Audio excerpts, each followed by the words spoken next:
अब त्यो बेला मैले पनि भेट्नु नलान अब त्यो बुढो रोगमा क्या अहिले म भन्दा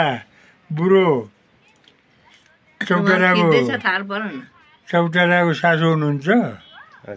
उहाँपछि अब गुनाबा म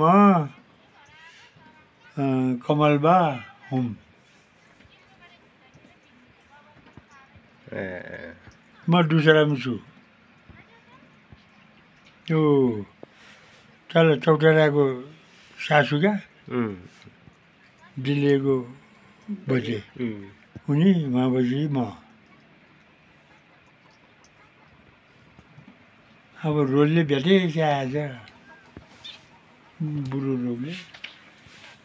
मलाई त चिन्नुहुन्छ अरे होइन मलाई चिन्नुहुन्छ चिने मिठो छोरा होइन र नातिलाई त चिन्नु अब मिठो छोरा चिन्छु अहिले आमा आएर यहीँ बसी अब यीशुको भनेको अब तैँले अब आमा उहाँ कहाँ जाने भन्थ्यो बाख्रा भैँसी चराउने भन्थ्यो त होइन भैँसी दुध बुढालाई घाँस त्यो बाको लुगा खप्पै लगाएर दिन्छ जेठा बाको लुगा बाले एउटा या कोट 200 बिहानै दुआको या घाँस दिने छ हो त्यो